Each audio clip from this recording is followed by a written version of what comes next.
কেমন আছো তোমরা সবাই? আমি শর্মি, আমার নতুন আরও একটা ভিডিওতে তোমাদেরকে ওয়েলকাম জানাচ্ছি। আজকে তোমাদের সঙ্গে যে ভিডিওটা শেয়ার করছি, এই দিনটা ছিল আমাদের একটা পিকনিক ডে বলতে পারো। এই শীতে এটাই ছিল আমাদের প্রথম পিকনিক, আর এই পিকনিকটা ছিল কিন্তু আমাদের কলেজের কলিগদের সাথে।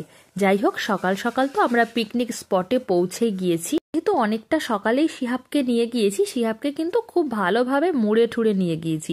আর পিকনিক স্পটটা দেখে তো বুঝতেই পেরেছো, জায়গাটা খুবই সুন্দর, খুব দারুণভাবে সাজানো, গাছগুলোকে খুব সুন্দর করে কালারিং করা, মাঝখানে একটা ছোট্ট মতো পুকুর রয়েছে, পুকুরের চারদিক ঘিরে কিন্তু খুব সুন্দর করে গার্ডেনিং করা। এদিকে অন্যান্য দাদারা কিন্তু রান্নাবান্নার অ্যারেঞ্জমেন্ট শুরু করে দিয়েছেন।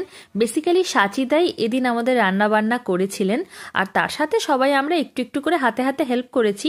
আমি যদিও তেমন কিছু করিনি, কারণ আমি যেহেতু শিহাবকে সামলাচ্ছিলাম আর আমি সব থেকে ছোট ওখানে। মহিলা হলে হবে কি, দাদারাই সব থেকে পটু ছিল, সব থেকে বিশেষ করে পটু ছিল হচ্ছে সাচিদা।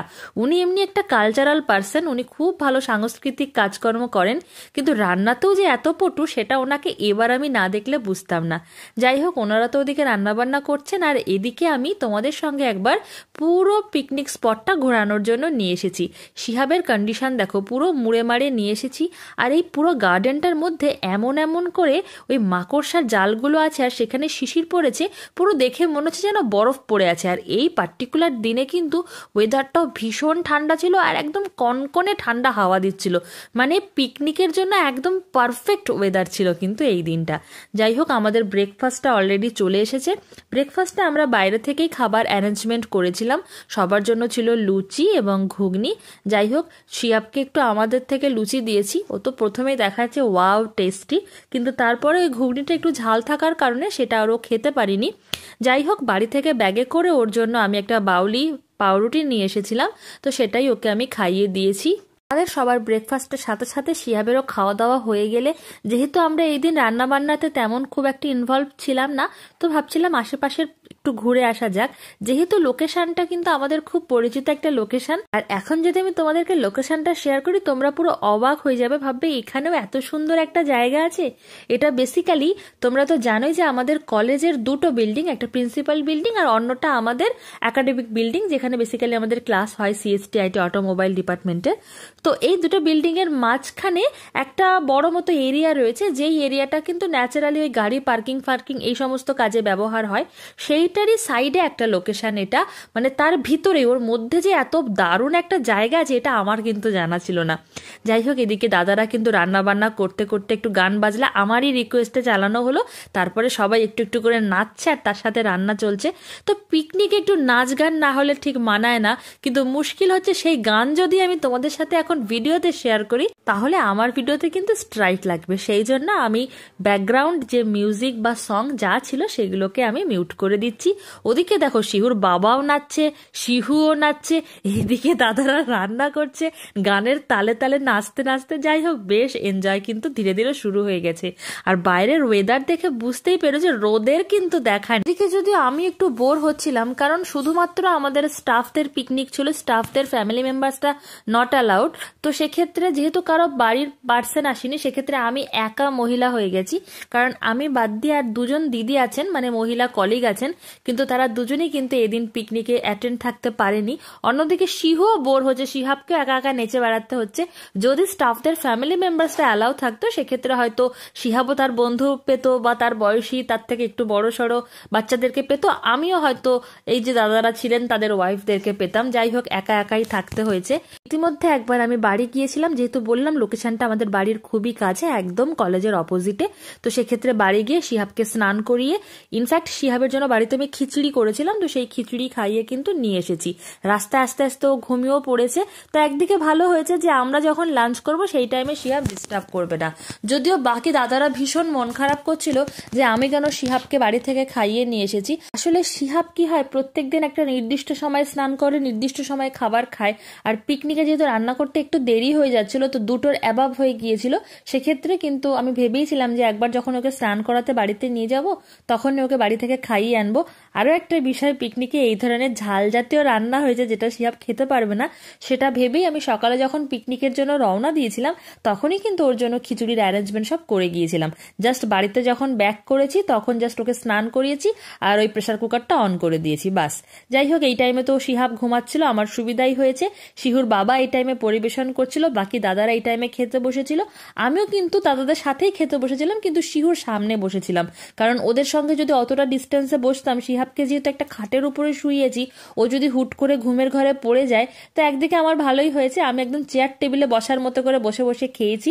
এদিকে তো দেখতেই পাচ্ছ শিহুর বাবাই আমার জন্য পরিবেশন করে দিয়ে গেল। শুধু শিহুর বাবা নয়, মানে যে দাদারা খেতে বসেছিলেন তারা বাদ দিয়ে অন্যান্য দাদারা, ইনফ্যাক্ট শিহুর বাবাও ওদের মধ্যে থেকে কিন্তু পরিবেশন করছিল। যদিও এই টাইমটা আমার একদমই খিদে ছিল না, কারণ শিহাবকে স্নান টান করিয়ে যখন এগেইন আবার পিকনিক স্পটে এসেছি তখনই দেখতে পেলে বড় একটা বেগুনি সাচিদা আমাদেরকে ধরিয়ে দিয়েছিলেন। যেহেতু সবাই এক পিস করে বেগুনি আগে থেকে খেয়েছে, তো আমাদেরকেও ধরিয়ে দিয়েছেন। এবার ওই এত বড় একটা বেগুনি খাওয়ার সঙ্গে সঙ্গে আবার এতটা খাবার আমি আর খেতে পারছিলাম না। যাই হোক, তারপরেও ভাবলাম যে আমি যদি এখন না খাই, পরের রাউন্ডে শিহুর বাবাকে আর আমাকে একসাথে বসতে হবে, আর যদি সেই টাইমে শিহাবের ঘুম ভেঙে যায় তাহলে তো ও আবার কান্নাকাটি শুরু করে দিতে পারে। সেই জন্য বাধ্য হয়েই এই টাইমটাতে আমি খেয়ে নিয়েছি। দেখতেই পাচ্ছ দাদারা সবাই বসে খাচ্ছে, আর খাবারের টেস্ট কিন্তু অসাধারণ হয়েছিল। এদিন আমাদের মেনুতে কিন্তু অনেকগুলো জিনিস ছিল, দেখো দেখে নাও। ছিল সাদা ভাত, স্যালাড, ওদিকে বেগুনি, আলু পোস্ত আর মাটন কষা। কিন্তু এই সাচিদার হাতের আলু পোস্ত যা টেস্টি, তারপরে আর মাটন কষা কিরকম লেগেছে সেটা আর এক্সপ্লেন করতে পারছি না, কারণ আমি আলু পোস্তই বোধহয় দুবার নিয়েছি, মাটন কষা আমার সাইডে পড়েই ছিল। এত টেস্টি দাদার হাতের রান্না। যাই হোক, খুব ভালো লেগেছে খেয়ে।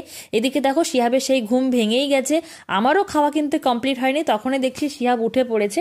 আর ততক্ষণে যে দাদাদের খাওয়া হয়ে গিয়েছিল তাদের সাথে শিহাব গিয়ে বাইরে ফুটবল খেলতে শুরু করে দিয়েছে। বেলা একটু বেড়েছে, এই টাইমে রোদও বেরিয়েছে, তা সত্ত্বেও কিন্তু শিহাবের গায়ের কাপড় খোলানো যাচ্ছে না, কারণ ভীষণ রকম ঠান্ডা ছিল এই দিন। আর এই টাইমে দেখো প্রিন্সিপাল দাদা থেকে শুরু করে আরো অন্যান্য দাদারা নিজেরাই কিন্তু এখানে গান করছে, নাচ করছে। শিহাবও ওদের সাথে গিয়ে যোগদান করেছে। দেখতেই পাচ্ছ এদিকে শিহু তো ভীষণ পরিমাণ নাচানাচি করছে। ইনফ্যাক্ট দাদারাও শিহাবকে নিয়ে দারুণ এনজয় করছিল। খাওয়ার পরে দাদাদেরও একটু বেশ ভালো করে এক্সারসাইজ হয়ে যাচ্ছে শিহাবের সাথে নাচানাচি করতে করতে। এদিকে শেষ রাউন্ডে শিহুর বাবা, সাচিদা আর ওদিকে এইচওডি স্যার সবাই মিলে কিন্তু খেতে বসে গেছে। একদিকে শিহুর নাচ, অন্যদিকে শিহুর বাবার খাওয়া। আমি আর কি করব, ওদের ভিডিওটাই তুলে তুলে বেড়াচ্ছি। এদিকে দেখছি সবাই শিহাবকে নিয়ে এত মেতে উঠেছে, মাইক্রোফোন ওর হাতে ধরিয়ে দিয়েছে। আমি যদিও তোমাদের সাথে আর সেই ভয়েসটাকে রাখতে পারছি না, কারণ মাইক্রোফোনে শিহাব কথা বলছিল ঠিকই, কিন্তু অন্যদিকে ওই পিছনে ব্যাকগ্রাউন্ড মিউজিক চলছিল, সেই কারণে কিন্তু ওই স্ট্রাইক লাগবে সেই ভয়ে আমি আর সাউন্ডটাকে রাখতে পারছি না। কিন্তু এই টাইমে শিহাবকে দাদারা দিয়েছে মাইক্রোফোনটা কথা বলার জন্য। ও দেখছে হঠাৎ করে twinkle twinkle little star rhymes বলতে লেগে গেল, তারপর অবার অশ্বই দীর্ঘই সবই বলতে শুরু করে দিল। অদ্ভুত ব্যাপার, দাদারা তো সেইগুলো দেখে আরো বেশি এনজয় করতে লেগে গেছে। আমি খালি শিহাবকে দেখি আর ভাবি আমরা বোধহয় এখনো মাইক্রোফোন হাতে নিতে ভয় পাই, আর শিহাব জন্ম থেকে মাইক্রোফোন হাতে নিয়ে বড় হচ্ছে, তাহলে ওর কাছে এইগুলো কোনো ভয়ের ব্যাপার বলো তো? এই কারণেই কিন্তু আমার মনে হয় যে শিহাবকে যদি এই জাতীয় কোনো কালচার দেওয়া যায়, যে মোটামুটি সাংস্কৃতিক কাজকর্মের মধ্যে থাকবে, মোটামুটি অ্যাঙ্কারিং এর মধ্যে থাকবে, তাহলে হয়তো ফিউচারে ওর অনেক সুবিধা হবে। যাই হোক, দেখতেই পাচ্ছ শিহাব এখানে বগর বগর করছে, আর দাদারা ওকে নিয়ে ভীষণ এনজয় করছে।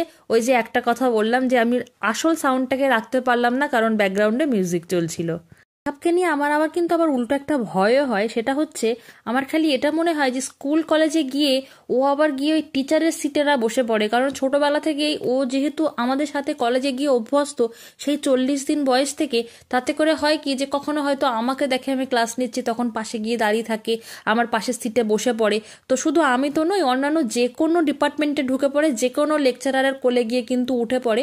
তো আবার স্কুলে যখন অ্যাডমিট হবে তখন আবার গিয়ে ম্যাডামের কোলে না বসে পড়ে, বা যখন টিচার না থাকবে তখন দেখা গেল টিচারের সিটে বসে পড়লো, সেরকম আবার বেয়াদপি করে বসবে কিনা, এটা আবার আমার ভীষণ ওকে নিয়ে চিন্তা হয়। যাই হোক, দেখো কোনো রকম ভয় ডর নেই, পাকা বুড়োর মতো মাইক্রোফোন গালে নিয়ে কন্টিনিউ কিন্তু সমস্ত বাংলা রাইমস, ইংরাজি রাইমস, মানে বাংলা কবিতা, ইংরাজি রাইম।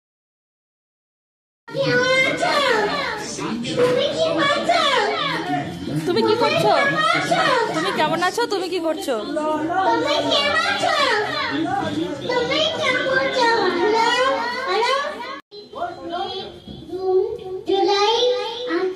যাই যাই হোক, এবার মোটামুটি প্রোগ্রাম আমাদের শেষের দিকে। এবার সবাই মিলে আমরা একটু এই গার্ডেনটা একটু ঘোরাফেরা করব। সবার মোটামুটি খাওয়া দাওয়া হয়ে গেছে, এক্সট্রা যে খাবার দাবার বেঁচে গেছে মোটামুটি যে যতটুকু পারছে ততটুকু, যাদের কাছে টিফিন বক্স হচ্ছে তারা বাড়িতে নিয়ে যাবে। ওদিকে শিহু দেখো ওই দাদাদের সাথে কিন্তু খেলাধুলা করছে। আর যেহেতু শিহুর বাবার খাওয়া হয়ে গেছে, এই টাইমটা আমরা আবার ওই যে গার্ডেনটার মধ্যে নিজেদের মতো গেলাম একটু ছবি টবি শ্যুট করব বলে।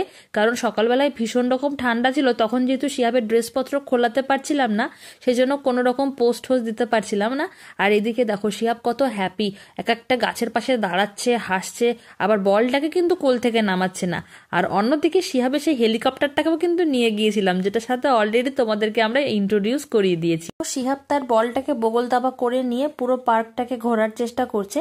যদি ওর বাবা আর আমি ওকে বারবার বললাম যে না না তুমি বলটাকে ছাড়ো, চলো তোমার আলাদা করে ছবি তুলে দিচ্ছি, তখন আবার পাকা বুড়োর মতো করে এই যে দাঁড়িয়ে দাঁড়িয়ে বলছে এখানে দাঁড়াবো ওখানে দাঁড়াবো, এমন পোজ দেবো, বল নেব।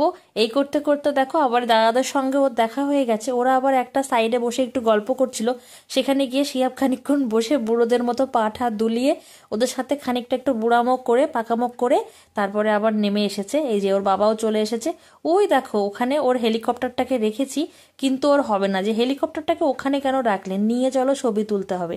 যাই হোক সেটা আর করা হলো না, সেটা পরে মানে বাইরে গিয়ে হেলিকপ্টারটা চালাবো। কারণ আগের দিনের ভিডিওতেই তোমাদেরকে বলেছিলাম যে ভয় লাগছিল হেলিকপ্টারটা বারবার উপরে উঠে যাচ্ছে। আর যেহেতু এখানে অনেকগুলো গাছ, যদি গাছে বেঁধে যায় তাহলে আর নামাতে পারবো না, সেই জন্য এখান থেকে বেরিয়ে মাঠের মধ্যে আমরা ওটাকে চালিয়েছিলাম। যাই হোক শিউর বাবা শিহাবকে জোর করে কোলে ঠোলে নিচ্ছিল, আর অন্যদিকে আমি তোমাদের জন্য একটু ভিডিও কখনো আবার ছবি সে সমস্ত শ্যুট করে নিচ্ছিলাম। দেখো গার্ডেনটা এত সুন্দর করে সাজানো, খুবই সুন্দর, কিন্তু ফটোজেনিক ওয়েদারও ছিল আর ফটোজেনিক লোকেশনও ছিল। খুব দারুণ দারুণ ছবি কিন্তু এখানে শ্যুট করা হয়েছে সেদিন। আমি আর শিউর বাবা একই কলেজে চাকরি করাতে একটা সুবিধা হয়েছে যে সমস্ত জায়গায় কিন্তু দুজনে একসাথে থাকতে পারি, আলাদা করে আর ফ্যামিলির দরকার হয় না। মানে ও যেহেতু আমার কলিগই হচ্ছে, সেক্ষেত্রে দুজনে একসাথেই এনজয় করতে পারি। যাই হোক আমরা খানিকক্ষণ ছবি টবি শ্যুট করছিলাম দেখে দাদারাও চলে আসলেন, তারপরে ওনারাও কিন্তু এখানে একসাথে দাঁড়িয়ে আমরা সবাই একটা গ্রুপ ছবি তুলেছি, গ্রুপ ভিডিও টিডিও তুললাম। সবাই নিজে নিজের মতো করে আবার আলাদা আলাদা করে বিভিন্ন ছবি টবিও তুললো এই ফুলের গার্ডেনটার সামনে। যাই হোক এবার আমাদের বাড়ি যাওয়ার পালা। আমাদের প্রথম পিকনিক এবছরের বেশ দারুণ কেটেছে, শুধু একা একা কেটেছে এটাই যা, তাহলেও একা কোথায়, আমার সাথে শিহুর বাবা আছে, শিহাব আছে, শিহুর বাবার সাথে আমি আছি, শিহাব আছি, বাস এই তো। আবার একা কোথায়, সাথে সমস্ত কলিগ দাদারা ছিলেন। শীতটা তো প্রায় চলেই গেল, তবুও যে সেই শীতকালের প্রথম পিকনিকের ভিডিও দেখে একটু স্মৃতিচারণ করতে পারলাম, এটা আমার কিন্তু দারুণ লাগলো। তোমাদের এই পুরো ভিডিওটা কেমন লাগলো জানাতে কিন্তু ভুলো না। দেখা হচ্ছে নতুন কোনো ভিডিও নিয়ে খুব শীঘ্রই। ততক্ষণ তোমরা সবাই ভালো থেকো, আমাদের জন্য প্রে করো। Take care and bye by.